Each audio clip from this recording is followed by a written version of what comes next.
కార్యక్రమాన్ని ఉద్దేశించి వెంకటేష్ గారు state vice president BC association ఒక్క నిమిషం మాట్లాడవలసిందిగా విజ్ఞప్తి చేస్తున్నారు. భానుప్రకాష్ సార్ గారికి, వెంకన్న గౌడ్ సార్ గారికి మరియు బీసీఓసీ నాయకులందరికీ, మరియు ఈరోజు ఇంత ప్రతికూల పరిస్థితులలో మరి మా యొక్క ఎన్పీడీసీఎల్ అధ్యక్ష కార్యదర్శులైన రాజేందర్ సార్, మరి సదానందం సార్ గారి పిలుపు మేరకు ఆదిలాబాద్ అడవుల నుంచి వాగులు వంకలు దాటి 2 రోజులు ఎంతో వర్షాలు పడుతున్నాయి. మరి ఈ బీసీఓసీ ఉద్యోగుల గురించి అలుపెరుగని పోరాటం చేస్తున్న మన బీసీఓసీ నాయకులు ఈరోజు మనం పడుతున్న ఏదైతే కష్టం ఉందో దానికి వాళ్ళు ఎన్నో 1000 రేట్ల కష్టం పడుతున్నారు రోజు. గత కొన్ని సంవత్సరాలుగా న్యాయస్థానాల్లో తీర్పులు పొంది మరి అవి ఇంప్లిమెంట్ చేసుకోలేనటువంటి ఉంది. ఈరోజు ఇంత పెద్ద సంఖ్యలో ఉద్యోగులందరూ ఈ సభ ద్వారా మేము మీకు ఉన్నామన్న ధైర్యం ఇవ్వడానికి మేము వచ్చాం సార్. మీరు వెను తిరగకుండా పోరాటం చేయాల్సిన అవసరం ఉంది సార్. దేనికైనా మేము సిద్ధంగా ఉన్నాం సార్. ఏఈలు ఏడీలకు మించి పోలేరండి ఎవరు. కావున ఇక్కడికి పెద్ద సంఖ్యలో మించి సార్ 45 సంవత్సరాల నుంచి చూస్తున్నాం. ఆర్ కృష్ణన్న గారు రాజ్యసభ వారికి మరియు అదేవిధంగా ఈ ఉద్యమానికి మూల కారకులైన నాయకులు ముత్యం వెంకన్న గౌడ్ గారికి, కుమారస్వామి గారికి, సుధాకర్ రెడ్డి గారికి, భానుప్రకాష్ గారికి, అదేవిధంగా వేదిక మీద ఉన్న నాయకులందరికీ, విచ్చేసిన ముఖ్యంగా సోదరిమణులందరికీ కూడా ఉద్యమాభినందనలు. సో మనమంతా కూడా జనరల్ గా తెలంగాణ ఉద్యమాల గురించే మనం చూస్తుంటాం జనరల్ గా, కానీ ఇక్కడ మనకి విద్యుత్ సౌధ ఈనిందా అన్నట్టు కనబడుతుంది. ఇక్కడ మొత్తం విద్యుత్ సౌధ ప్రాంతం చూస్తుంటే మనకి విద్యుత్ సౌధ నేల ఈనిందా అన్నట్టు జనాలు ఇక్కడ రాష్ట్రాన్ని మొత్తం కూడా మనం ఇక్కడంతా కూడా గ్యాదర్ అయినాం. ఇక్కడ వచ్చిన ప్రతి ఒక్కరు కూడా మన సమాజంలో మంచి మేధావులుగా ఉండి ఇక్కడికి రిప్రజెంట్ చేయడానికి వచ్చినాం. మనమంతా కూడా ఇంతమంది మెజారిటీ సమస్యని పరిష్కరించలేకపోతే మనం ఈ ఉద్యమాలు పెట్టుకోవడం కూడా వేస్ట్. సో ఇది మనకి కేవలం ఆరంభం మాత్రమే. ఇప్పుడు దాకా మనకి సమస్యలంతా చెప్పినారు. ఇప్పుడు మనకి చేతులన్నీ కూడా ఇప్పుడిప్పుడు మళ్ళా మెల్లగా లేస్తున్నాయి. ప్రతి చేతిలో కూడా బ్యానర్ ఉంది. ఈ బ్యానర్లు పెట్టుకొని మనము నిశ్శబ్దంగా చూపిస్తున్నాం అందరికీ. మీడియా మిత్రులందరూ కూడా దయచేసి ఇదంతా కవర్ చేయండి. మనకి జరిగేది తీవ్రమైన అన్యాయం. దాన్ని బేస్ చేసుకొని గవర్నమెంట్ ఆర్డర్ ఇచ్చింది. దాన్ని బేస్ చేసుకొని పక్కనున్న పోలీస్ డిపార్ట్మెంట్ లో, ఆ పక్కనున్న రెవెన్యూ డిపార్ట్మెంట్ లో, చాలా డిపార్ట్మెంట్స్ లో బేస్ చేసుకుని ఉన్న మనమందరినీ ఇంత మెజారిటీ ప్రజల్ని ఎందుకు అన్యాయం చేస్తున్నారు? సరే, పాత మేనేజ్మెంట్ గురించి ఇప్పటిదాకా అందరూ మాట్లాడినారు. వాళ్ళు మనకి అతి ఘోరమైన 5 సంవత్సరాలు మన సమస్యని నానబెట్టి మన పాత చైర్మన్లు మనకి తీవ్రమైన అన్యాయం చేసిండ్రు. సో మన అందరి హోపు ఇప్పుడు వచ్చిన కొత్తగా ఎక్కడైనా సరే న్యాయానికి పక్షంగా ఉంటారనే ఆరంభం మాత్రమే కాదు, దీని అంతు చూసే వరకు ఈ బీసీఓసీ ఐక్యంగా ఉండి మన ఈ మేజర్ సమస్యకి పరిష్కారం చూపించు.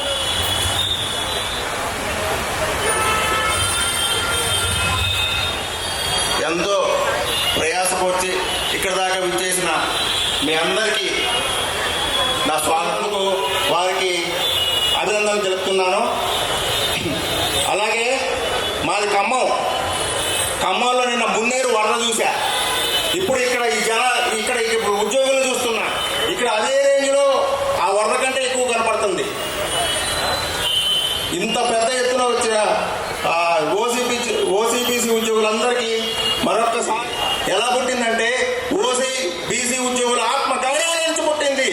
ఓసీబీసీ ఉద్యోగుల బాధల నుంచి పుట్టింది. ఓసీబీసీ ఉద్యోగుల కడుపు మంటల నుంచి పుట్టింది. ఈ ఉద్యమం మనందరూ ఇలాగే కొనసాగించాలి. మన హక్కులు అన్ని సాధించాలి. అందులో భాగంగా అసలు మనం నోటీస్ ఇచ్చి 15 రోజులైంది. 15 రోజులైంది. మనం నోటీస్ ఇచ్చాక కూడా ప్రమోషన్లు ఇచ్చారు. కానీ నోటీస్ ఇచ్చాక కూడా ప్రమోషన్లు ఇచ్చారు. కానీ సీనియారిటీలు ఏమి ఫాలో కాకుండా ఇచ్చారు. వేదో పెట్టుకుంటే ఎవరైనా మసే. ఎందుకంటే 80% మనం ఉన్నాం. మనం ఏ విషయంలో ఇక ఈ ధర్నాలు ఇవన్నీ చేయాల్సిన అవసరం లేదు. ఈసారి స్ట్రైక్లో పోవటమే. నోటీస్ ఇచ్చి స్ట్రైక్లోకి పోయి మన సత్తా ఎంతో ముందుకు పోవాలి. మన మేనేజ్మెంట్ ఈ సుప్రీంకోర్టు ఆర్డర్లను కానీ, హైకోర్టు ఆర్డర్లను కానీ, ఏ ఆర్డర్ను కానీ లెక్క చేయట్లేదు. కోర్టులు అంటే వీళ్ళకి అసలు ఎట్లుందంటే గౌరవం లేదు. ఆ ఆర్డర్స్ని ఫాలో కావటం లేదు. అందుకే మనం రోడ్డు మీదకి వచ్చాం. మనం ఈ విద్యుత్ సౌర ఇంకా చాలా మంది మన విద్యుత్ కార్మికులు అక్కడ వరద డ్యూటీల్లో వరదలు వచ్చి డ్యూటీల్లో ఉన్నారు. ఓఎన్ఎం కార్మికులు వీళ్ళందరూ మన ఇంజనీర్లు లేకపోతే చాలా మంది వచ్చేవాళ్ళు. అసలు ఈ ప్రాంగణం సరిపోయేది. ఈసారి మన పెద్దలు ఏ పిలిపించినా సరే దానికి అనుగుణంగా మనందరం ముందుకు వచ్చి వాళ్ళకి సపోర్ట్ చేసి వాళ్ళ వెనక ఉండి నడిపించాలని కోరుకుంటున్నాను. అలాగే మన ఆర్టిజన్ కార్మికులు ఉన్నారు. ఆర్టిజన్ కార్మికులు ఆ విధంగా మన కృష్ణయ్య గారు చొరవ తీసుకోవాలి. మన స్టేట్ లీడర్స్ అందరూ చొరవ తీసుకొని ఆ విధంగా వాళ్ళకి న్యాయం చేయాలని కోరుకుంటున్నాను. ఆర్ కృష్ణయ్య గారికి, అదేవిధంగా రాష్ట్ర జేఏసీ నాయకులకు, వేదిక మీద ఆసీనులైన ఓసీబీసీ విద్యుత్ ఎంప్లాయీస్ అందరికీ కూడా నా పక్షాన నమస్కారాలు తెలియజేసుకుంటున్నాం. మేము భూపాలపల్లి నుంచి వచ్చాము. అక్కడ వాతావరణ పరిస్థితులు అనుకూలించకున్నా కానీ మా ప్రయత్నంలో ఇండివిజువల్గా అందరం కూడా దాదాపు 200 మంది ఎంప్లాయీస్ ఇక్కడికి రీచ్ అయ్యి ఈరోజు ఈ కార్యక్రమాన్ని దిగ్విజయం చేయాలని వచ్చాము. ఈ సమావేశం, ఈ ధర్నాకు మీ అందరికీ తెలిసిన విషయమే. 2 కారణాల చేత మనందరం ధర్నా చేస్తున్నాము. ఒకటి మెరిట్ కమ్ సీనియారిటీ, రెండోది constitutional seniority for SC employees.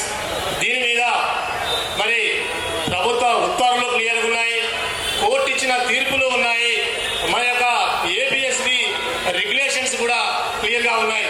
కానీ మేనేజ్మెంట్ మాత్రం నిమ్మకు నీరెత్తినట్టుగా మొండి వైఖరి వహించి మరి మనకు ఇంప్లిమెంట్ చేయకపోవడం చాలా బాధాకరం, విచారకరం. మెరిట్ కమ్ సీనియారిటీ అయితే మీకు ఎవరైతే డైరెక్ట్ రిక్రూట్మెంట్ అవుతారో 100కు 100 మార్కులు వచ్చిన వాళ్ళు సీరియల్ నెంబర్ 1గా ఉండాలి. అదే సబ్సిక్వెంట్గా ఫాలో కావాలి. ఓకే, అది సబ్సిక్వెంట్ వచ్చి ఇంకో క్యాడర్కు మనం ప్రమోషన్లో పదోన్నతి పొందినప్పుడు వాళ్ళకి ఏదైతే రోస్టర్ ఫిక్స్ చేస్తాడో, రోస్టర్ ఫిక్స్ చేసిన తర్వాత తదుపరి ప్రమోషన్కు వాళ్ళ ప్రాతినిధ్యం నిండిన తర్వాత మనం డైరెక్ట్ రిక్రూట్మెంట్ అయినప్పుడు ఒరిజినల్ సీనియారిటీ ఏదిందో ఆ సీనియారిటీ ప్రకారమే ఇవ్వాలని కోర్టు ఉత్తర్వులు క్లియర్గా ఉన్నాయి. కానీ యజమాన్యం మొండి వైఖరే కావచ్చు, మన యొక్క ఓసీబీసీ ఎంప్లాయీస్ల అసమర్థతే కావచ్చు, ఈ ఇంప్లిమెంట్ చేయడానికి ఇది ప్రధాన కారణంగా నేను భావిస్తున్నా. కాబట్టి మన యొక్క ఓసీబీసీ ఎంప్లాయీస్ ఇప్పటికన్నా అందరూ ఐకమత్యంగా ఉండి సాధించుకోవడానికి ఈ ధర్నా ఎంత దిగ్విజయం చేశారో రాబోయే రోజుల్లో కూడా అదేవిధంగా పర్టికులర్ ఈ constitutional seniority benefit for SC ఎస్టీసీని కనుక వాళ్ళు కనుక రివ్యూ చేయనట్టయితే సిఈ క్యాడర్లో ఉన్న చూసుకున్నట్టయితే తక్కువ పోస్టులు లిమిటెడ్ ఎక్కడ ఉన్నాయో జెన్కో పరంగా చూస్తే 80 to 90% occupied by the SC ST employees. Only rest of the 10% occupied by the. రాబోయే రోజుల్లో ఎస్సీలో కూడా ఎస్సీ కేటగిరీలో అదే అవుతుంది, డిఈ కేటగిరీలో అదే అవుతుంది. కాబట్టి మీరు అందరూ తస్మత్ జాగ్రత్త. ఈరోజు ఏదైనా ఒక ఏఈగా అపాయింట్మెంట్ అయితే రాబోయే రోజుల్లో మీరు మ్యాక్సిమం అయితే ఏడీ అవుతారు. చివరి కాలంలో ఒక 4-5 సంవత్సరాల బిఫోర్ డీగా రిటైర్ అయ్యే పరిస్థితి ఉంటుంది. ఒకవేళ మెరిట్ కమ్ సీనియారిటీ కానీ ఈ రివ్యూ ఆఫ్ కాన్స్టిట్యూషనల్ సీనియారిటీ చేస్తే మీకు రావాల్సిన సిఈ పదవులు కానీ వస్తాయి. అదేవిధంగా ఈ జేఓస్ రిక్రూట్మెంట్లో కూడా అదే ఉన్నది. కాబట్టి సెంట్రల్ జేఏసీ కానీ ఎలాంటి కార్యక్రమం ఇచ్చినా కూడా మీరు కూర్చో తప్పకుండా మన జెన్కో తరపు నుంచి పార్టిసిపేట్ చేసి